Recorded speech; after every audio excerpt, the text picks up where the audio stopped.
নমস্কার বন্ধুরা, আজকের গল্প গোপালের কিস্তিবন্দি। গোপালের কিছু টাকা দেনা ছিল। এক মুদি বারবার তাগাদা করে টাকা আদায় করতে না পেরে মুদি মহারাজ কৃষ্ণচন্দ্রের কাছে দ্বিগুণ টাকার দাবি করে আবেদন জানালো। পরদিন রাজসভায় মহারাজ গোপালকে জিজ্ঞাসা করাতে বললে, এত টাকা তো নয় হুজুর, মাত্র কয়েকটা টাকা। এখন আমার অসুবিধা আছে, পরে শোধ করে দেব। তা কত টাকা দাবি করেছে? গোপাল কিছু বলছে না দেখে মহারাজ বললেন, গোপাল, তুমি কিস্তিবন্দি করে বরং টাকাটা শোধ করে দাও। গোপাল মাথা নিচু করে বললে, আমার কোনো আপত্তি নেই মহারাজ, আপনার আদেশ মাথা পেতে নিলাম, কিন্তু এত টাকা তো মুদির পাওয়ার কথা নয়। মহারাজ ভাবলেন নিশ্চয়ই কিছু গোলমাল আছে। তিনি তখন মুদিকে হিসাব দেখাতে বললেন। হিসাব পরীক্ষা করে দেখা গেল 10 টাকাই পাওনা।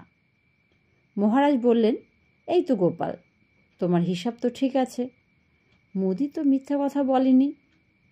গোপাল কোনো কথা না বলে মনোযোগ দিয়ে হিসাব দেখে বললে, মহারাজ, মুদি কত বড় জোচ্চোর দেখুন, যে কয়দিন অড়হর ডাল নিয়েছি সেই কয়দিনই মুদি আমার নামে ঘি লিখে রেখেছে, অথচ আমি ঘি খাই না অড়হর ডালে।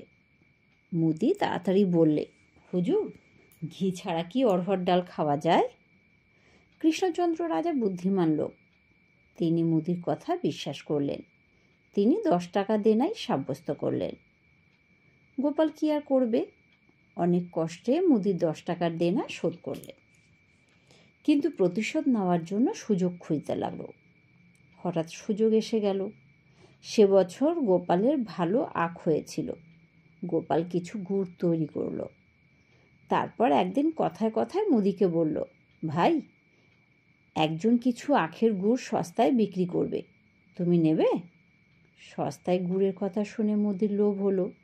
সে রাজি হয়ে গেল এবং গোপালের হাতে নগদ টাকা দিয়ে কয়েক টিন গুড় কিনে নিয়ে এসে দোকানে এনে মুদি দেখল, কোথায় গুড়? টিনের উপরে সামান্য কিছু গুড়, তারপর বালি ভর্তি। সে তাড়াতাড়ি গোপালের বাড়িতে গিয়ে গোপালকে বলল সব কথা। তাকে কড়া কড়া কথা বলতে লাগলো। গোপাল আস্তে আস্তে বলল, আহা, রাগ করছো কেন ভাই?